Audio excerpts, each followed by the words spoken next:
Well, hello there, readers. Look at this. We have a crowd today. Yay! We have all the ladies from Once Upon a Winter Wonderland, which is a delightful collection of stories. And I'm going to have you each introduce yourself when we talk about your story. But let's start with Susan May Warren. Tell us a little bit just about this collection and about your authors. Sure. Well, first of all, thanks so much for having us on, Trisha. It is always so fun to hang out with you, and thank you for having all of us on, the whole crowd, big party today.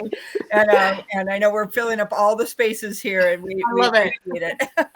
So yeah, we're really excited about this book. Okay, so I just had to tell you the story of this book. So one day I'm driving in the car, and I'm like, I think we need a Christmas story of a Deep Haven. I did one last year for the Christian Sins, and it did really well. But we've had all these books that came out over the last last year, and we've had a lot of people that are like, "What's going on?" And so we thought, so I'm driving along. Wouldn't it be fun to have a Christmas story? So I call up these guys and I say, "Would you like to do a Christmas story?" And they're like, when? And I'm like, "Now. We're going to do it now." They're like, okay. And it's a little bit like, I don't know if you were ever a kid and you went sledding. And so like when I was a kid, I'd go sledding and we would be at the top of this massive hill and there's like a toboggan and my dad would sit down and then he'd be like, "Okay, hop in." And we'd be like, "Okay, I see the bottom. It's fast. It's scary. Promise you'll hold on to me, okay?" They'll pile in and off we go. And sometimes we crash. We go everywhere and in our boots. And it is true that we may have crashed a couple times going down the hill together. But my team hung on, and they are fantastic. And we came up with a fantastic anthology. I'm so excited about it. So basically, here's the story. So the story is that Vivian and Boone need to get married. And we've had a lot of readers ask us, please, would you just these two married? So I'm like, yes, let's do it. And let's set it up in Deep Haven at Christmas time. And what the heck, we'll just throw in a blizzard. And it's not just any blizzard, it's the blizzard of the century, right? So we're going to wind in some of our favorite characters and revisit a few and maybe bring on some new ones. And so we came up with this idea of having Vivian and Boone have their wedding.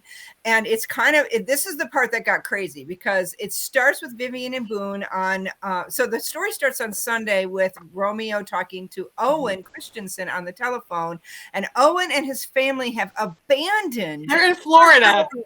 Yes, who's now running the resort for the sunny beaches of Florida. I can't imagine why anyone would do such a terrible thing like that to go to Florida. So anyway, he feels abandoned, and Owen calls him up and says, we are going to come home, but it looks like there's a massive blizzard. I don't think we can make it.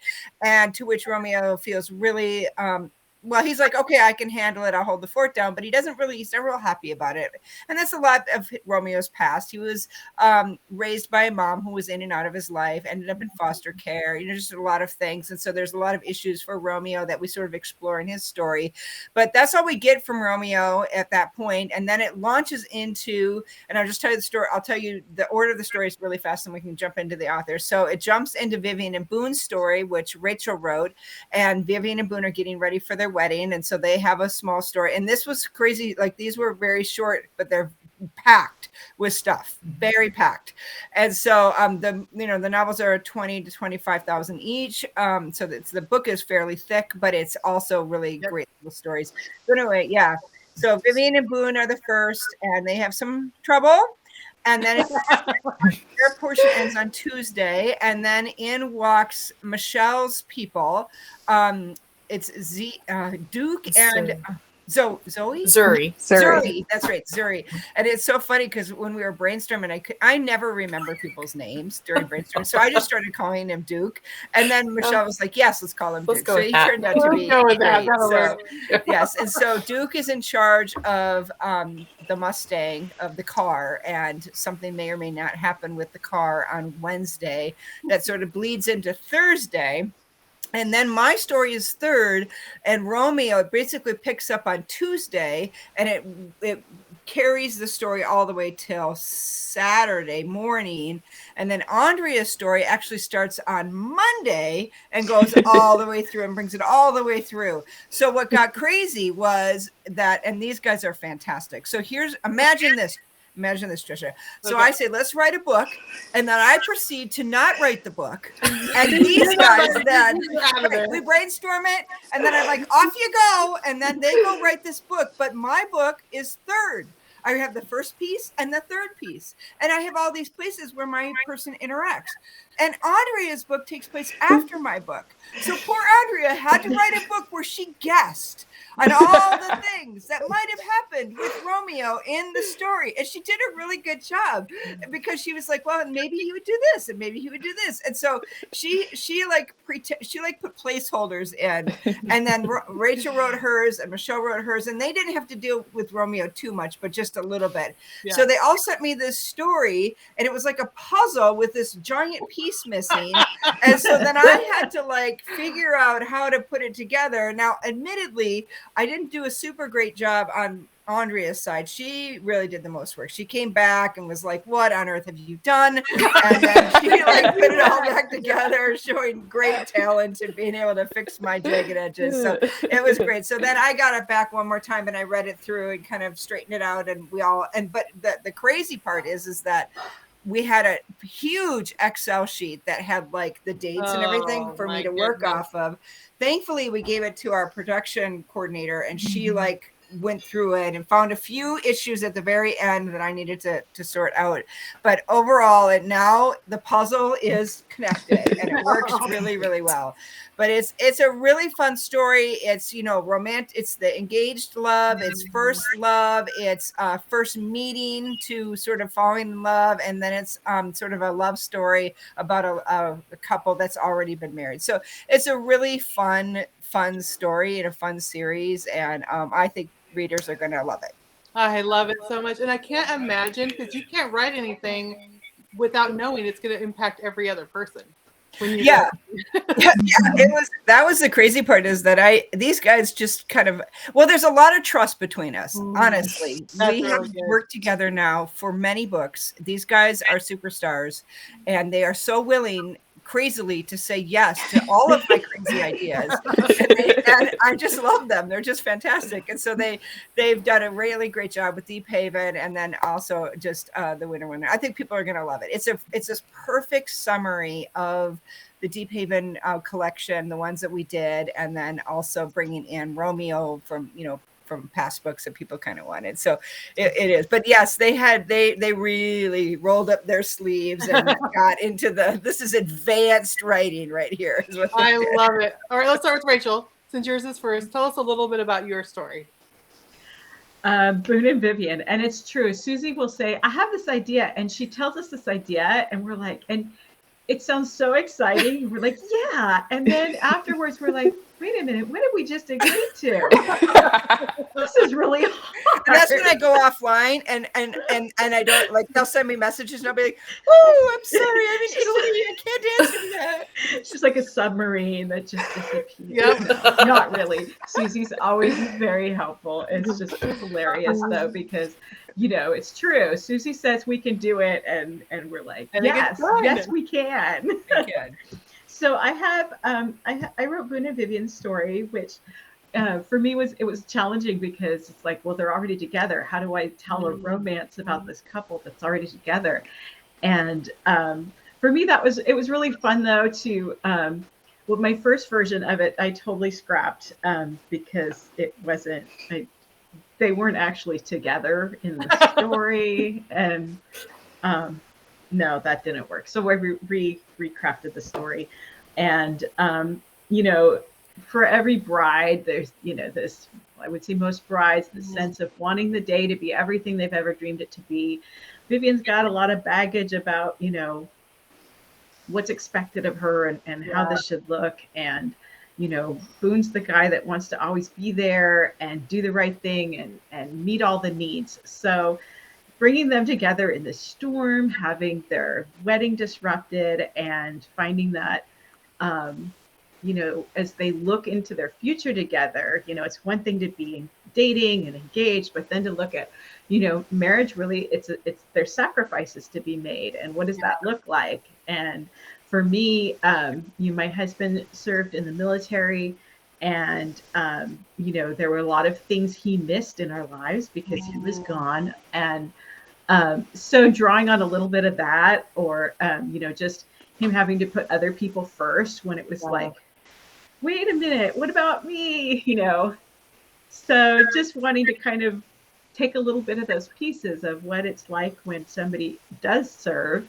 And sometimes the family has some hiccups and bumps, and sometimes sees it through our, tunnel vision, and we have to step back and look at the bigger picture.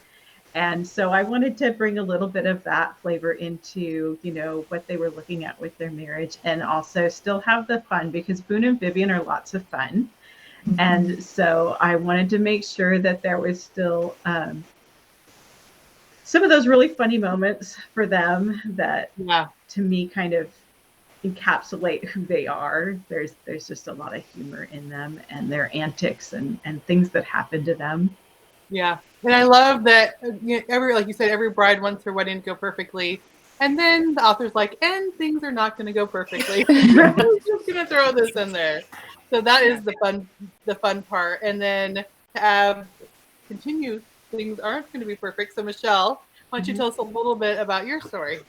Sure. I pick up with two newcomers to Deep Haven, and we wanted to bring that wedding into it, of course. So we wanted to use the wedding party. So I have Boone's ex-partner from the cities as his best man, coming up from the Twin Cities. Deep Haven's about a 5-hour drive away. And so he's going to come up for the wedding, but on his way, he has to pick up Vivian's friend, and who's doing makeup and hair for the wedding from New York City. And I really wanted a sunny, grumpy story. And of course, with the Christmas time, we turned it into a Grinch story.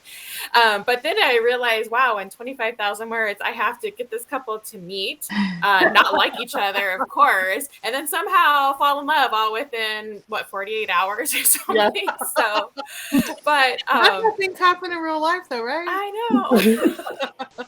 But I had a lot of fun with it. So Zuri and Duke are kind of thrown together. And yeah, of course, they don't really hit it off right away. Duke hates Christmas for reasons you find out in the story. Zuri loves Christmas, but she's missing her family back in New York City and in New Jersey. And somehow she's trying to help convert to Duke and help him to find that Christmas spirit he lost. And along the way, something else gets lost, and they go to investigate and try to help Vivian and Boone to have that perfect wedding too. Oh, good. And so it's almost like they're fish out of water. So people in any place, and then opposites attract type of thing. We have a lot going on in the course of a story, which I love. Yeah. And so what was it like bringing two fresh new people into Deep Haven? Because it's always fun to like have the familiar characters, but you just feel like a little bit more freedom, just like, oh, you could be this way and you could be this way, because they're completely new. Right.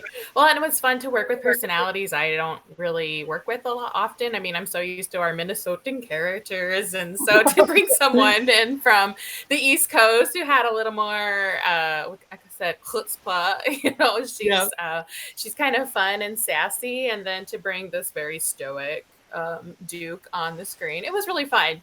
So, and I felt like it was a little easier to work with people that I didn't know and to try to throw them together. It just made the writing a little more creative and I'd say interesting to write too.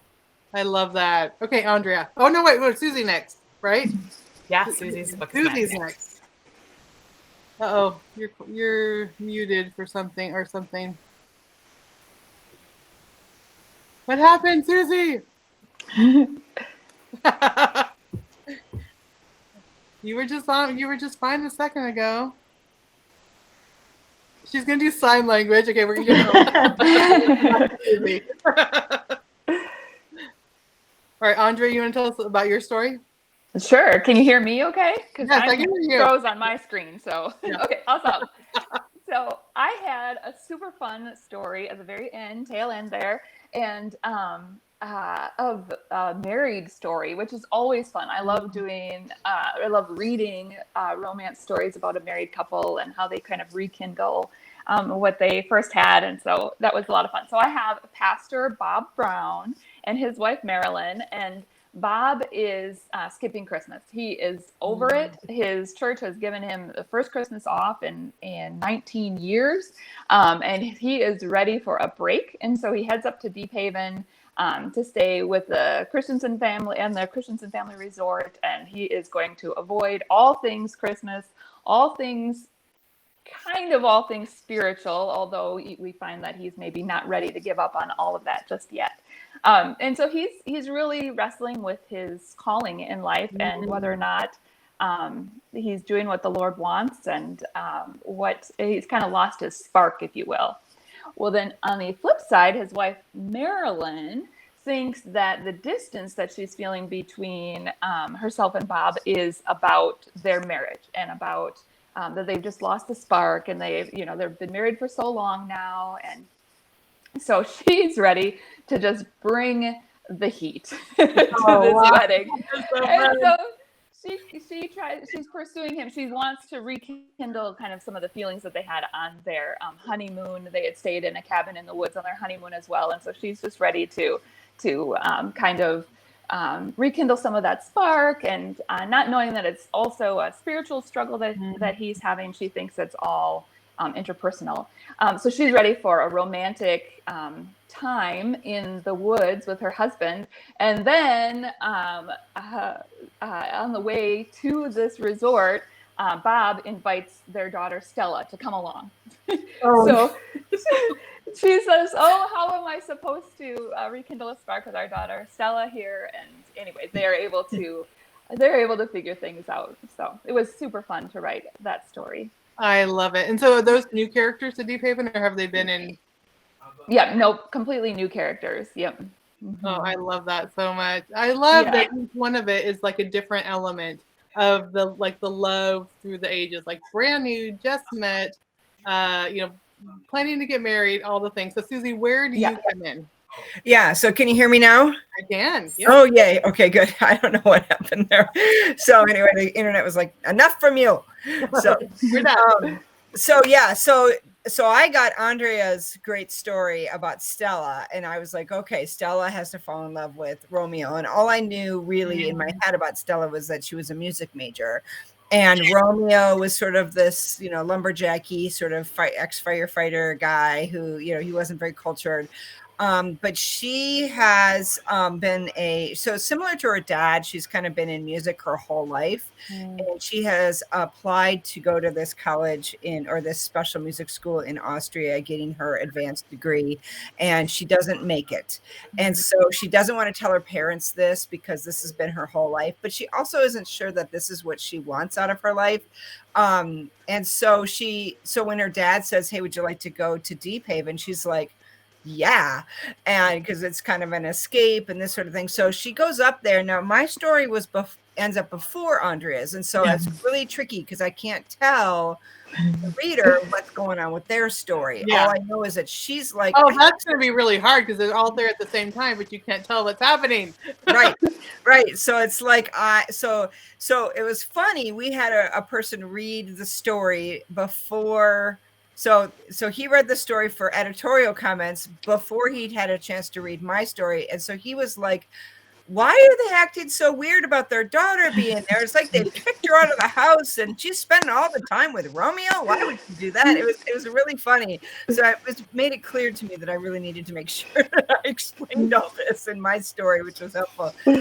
So basically, she and Romeo meet because Romeo's out snowplowing and the roads because of the blizzard, and he nearly runs them off the road. And she's grumpy and she says something to him, and then the next day, he nearly runs her off the road again, and she's like, "What's up, dude? Why are we doing this?" And so then, but then also you're kind of cute, so yeah, you're also kind of cute, right? And she knows that something's weird with her parents, and so she's kind of looking for something else to do. And she finds out pretty quickly that he's running the resort by himself. Plus, he's got this wedding at the Wilder house that he has to also sort of make sure that goes off, which is, of course, Vivian and Boone's wedding. So she like jumps in because she has nothing else to do, and she wants to help him, and so she's like trying to stay out of the house. So that all makes sense when you read Andrea's book, and you get hints of it in mine of you know sort of like something's not quite right. So anyway, she hangs out with Romeo, and it's sort of a mine is a little bit, they have a little bit more time together than Zuri and Duke do. So they've got like the full week together. So they're able to develop their romance a little bit more. But I think that they become good friends. And then they are starting to want to possibly date. So, you know, when it comes into a relationship, I think that, you know, Zuri and Duke probably are like, yeah, we're ready to date. We want to go further with this. Romeo and Stella are, exploring what that means a little bit more. So this would even be sort of even before the Zuri and Duke phase, but also asking what kind of person is right for me, you know, this sort of thing. When your dreams are crushed, right? Like, there's something what am I to do now? Because if you have your mind focused on one thing, like this is what's going to be happening, then suddenly it's like, what am I going to do? Who am I going to? Who do I want to spend time with? And could this? So it's kind of a holiday romance in that effect. And then of course Romeo is feeling really abandoned by his family, so she kind of comes alongside and then speaks some truth into him about who he is and the way she sees him versus the way he sees himself.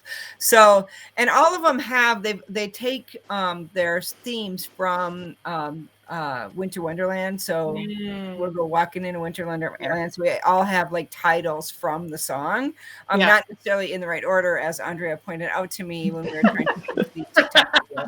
So, but it's still there. And but they all have really great themes, because that's one thing that I really love about these authors is that they're always looking at what's the deeper theme of this story. What are we getting at? And so I really love that. I think that all of them have a powerful place and a powerful theme for wherever you're at in your journey. I really, I resonated with all of them. You know, for Rachel's, I resonated with the fact that, you know, you had, so part of hers was her fear that Boone was going to leave her one day when she needed him, like not leave her, but, you know, like she'd need him. And I remember feeling that when I was a missionary, like my husband was always gone. And I was like, and here I am with 4 small children. How am I supposed to take care of them in a foreign land when he was gone all the time? You know, so that I really resonated with that. And I resonated with Duke and Zuri. It's Z-U-R-I. And I in my head, I'm always playing with that name.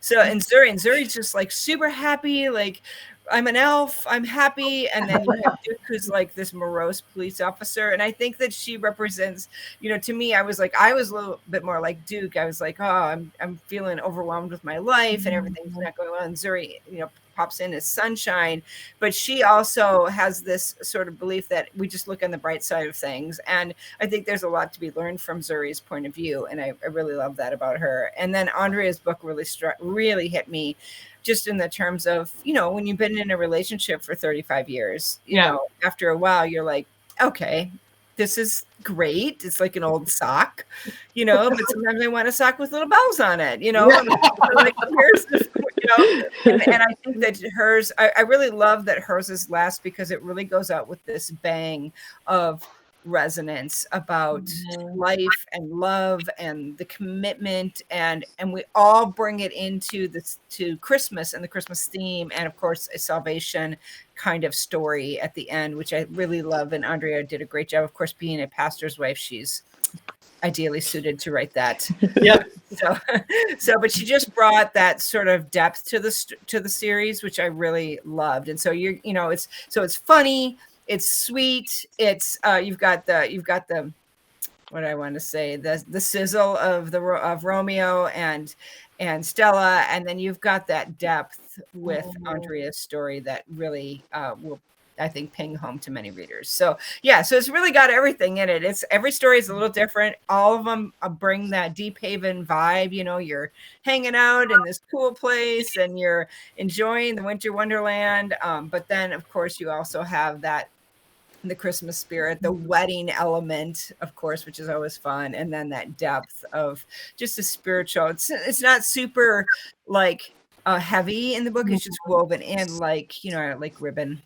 Yeah, and I think that's what I love about anything that your fingerprints are on, Susie. It's always like, what is the deeper, like, what's the message? What's the heart message that we can take away from it? And each book, there's each story, there's that different heart message, and it's like, oh, it's so good. What's the next one going to be? And then you read that, oh, that was so good. And then what's the next one? And they're just so beautifully woven together, but that heart is there. And truly, Susie, anything you touch, there's going to be that, like, okay, well, what is your dark What moment? is the depth? I know. I sometimes my readers and my authors like, please don't ask me that. I say to myself sometimes, why are we writing this book, Susie? I don't know why I'm writing it. Don't ask me why. I love it. So this is perfect. And now that we're getting officially into the holiday season, of course, it's one to have it on your Kindle, or you just want to enjoy those quiet moments, or the paperback is wonderful to get. And look at how cute the cover is. I know. It's so cute. And by the way, so it came out early October, and that was also another surprise for my girls. They didn't know that we were going to pull the trigger that fast on it, so they were like, "What?" But it's also coming out in hardback. And so if people are fans of Deep Haven and they want to give a good gift, we're going to have it out in hardback by Black Friday. Oh, good. So yes, so it will be available, and so people can give it. It's a big book. It's got some like 300 and almost 400 pages, and so it's going to be a nice thick book, and it's a really nice Christmas gift for people that love Deep. And the cover is different on the hardback. Yeah, it's a really different cover. So people. Is it going to be an audio book too? You know, we're not going to do audio for this one. There were so many different voices, so many different stories. That would be hard. It would be. We normally do an audio book, but we tend to like to do an audio book that is same narrator for the whole series and this sort of thing. This one felt like it was so many different kinds of things. We'd almost need to get 4 different narrators, and it wasn't a good fit. So anyway, but I think it's okay. You sit down by the fire. It's only, every book is probably, 50 to 100 pages. I'm just trying to think of what the first one is. So the first book ends here. So the first book is 100 pages. Yeah. So it's like, you read one every Sunday afternoon by the fire with hot cocoa for a couple hours. I think this could fill up all of your Thanksgiving, all of your November Sundays easily. I love it. And then get you right into the Christmas season. That's right. Make that a thing. November Sunday right here. Yeah, every November Sunday, just 2 hours. Come home from church, feed the kids, and then put on some Christmas. Put on some Christmas music, drink some cocoa, sit by the fire. 2 hours of Please Don't Bother Me, and then you've got your feel good for the day. So it's. And I have some friends that love to read. That I love. I think I'm gonna give them their Christmas gifts early. Oh, there you go. Enjoy them. That is a great idea. I love that. Give your person a Christmas gift. It's almost like you've given them the gift of enjoyment for the whole Christmas season. Yeah, so, I think I know a couple friends that I usually get them books, but I think I'm going to give them like, okay, this is like early, but this is for you to enjoy. Yes. Yes. I'm giving you not just a book. I'm giving you like the time to read it and the beauty of the season kind of. Yes. Yeah, I love it. With a bow and some little candy canes and some hot cocoa packets. That's right. That's right. So anyway, so we're very excited about it. I don't know what we have for the future. I know these guys have put together an amazing amazing 3-book series that they've introduced in this book. So being the smart girls that they are, the smart authors they are, they introduced what's called the Fox Bakery in this book, and I think all of them visit the Fox Bakery. I think I'm the only one that doesn't visit the Fox Bakery.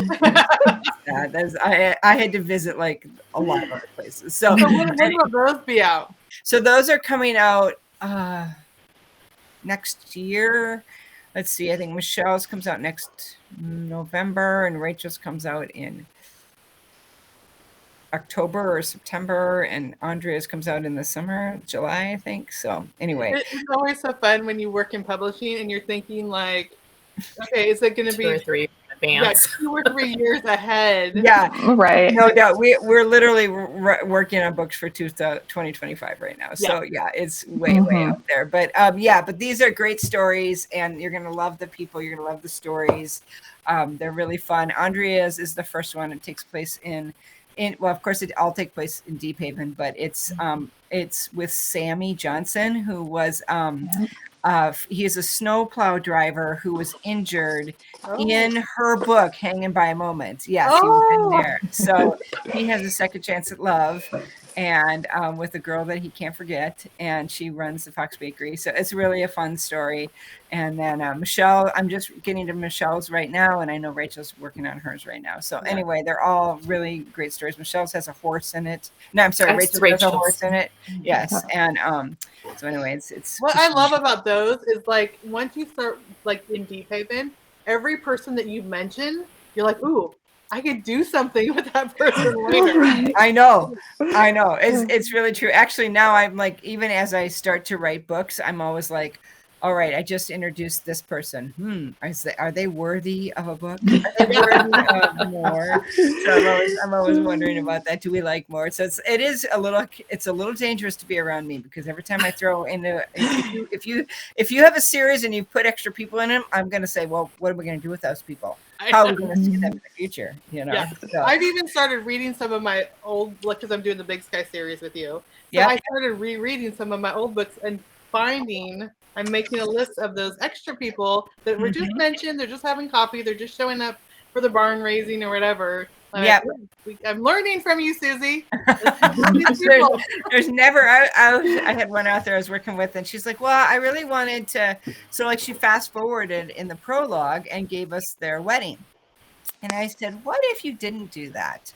What if you took out the prologue and you gave us a novella that was actually their wedding, and you caused some trouble, like with Vivian and Boone, and you gave us another little story? And she was like, oh, well, but I usually like to tie it all up. And I said, but what if you didn't? What if you did not tie it all up? What if you made readers want more, you know? And I think as a reader, as long as the main storyline is wrapped up, I'm okay with waiting for more. So like Stella and Romeo, will they have another story? Well, they haven't actually made it down the aisle yet. And even my people that make it down the aisle, I sometimes cause trouble with them after that and make them have another story, like the Christensen Christmas book. Oh, the Christensens had every issue. Oh yeah. People were like, I do not want to be Ingrid, the Christensen mom, because she would have to be like a basket case. Yeah, all the things happening with all the kids all at the same time. No, but I also have to be careful about what I write, because my life tends to mirror what I put on the page. So later on, like I had a character in Way of the Brave who had a knee replacement. Guess what? Knee replacement. I've had characters who, just all sorts of things, that, and then I'm like, okay, don't put your character on a cruise ship that sinks. Don't do that. I like the cruise ship thing, but let's not do the sinking thing to go with the cruise ship. Right. Or like an airplane that crashes. Don't do that. So just making sure that whatever I do, I don't make it so bad. Yeah, that's true. I don't know. You've got some pretty bad things going on. I have done some pretty bad things. This is true. I mean, Owen and his Scotty got thrown overboard in the Bering Sea. That was great. Yeah. So I don't want that. But I'm never going to the Bering Sea. So I'm just going to say so you're safe. Never say never. Right, exactly. So, but yeah. So does that ever happen to you, where you write something and then later it happens into your life? All the time. Yeah, it's crazy. Yeah. So ladies, watch what you write. Start writing really good things. The lottery. Dollars. I had all these adoption stories long before I adopted kids. I think it was like God putting that in my heart. You know what I mean? Yeah, I'm sure of it. Of adoption stories, and all of a sudden our house is full of 7 more children. So yes. So if you need to write an adoption story, be prepared. Exactly. Exactly. Well, that is what happens for sure. So anyway, Good. So yes. where can people go find information? Yeah. About the book? So it's available. This is available right now on Amazon and all retailers. So you can find it wide. I think it's even at Baker Bookhouse and CBD, Christian book distributors and that sort of thing. So you can find it there, christianbook.com. And then you'll be able to find the hardback at also all of those places when it hits. So All right. So by Black Friday. So Yeah. I want to wait till Black Friday for the Well, hard- I could probably let you know because you're my special friend. if Okay. you come here. So All right.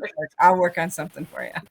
Awesome. Well, thank you, ladies, for being here today. It was Yeah, so thanks for awesome having you. Yeah, Yeah. thank you. Thank you for having us. Yeah, thanks, Trisha. Have a Merry Christmas, everyone. Merry Christmas. Bye.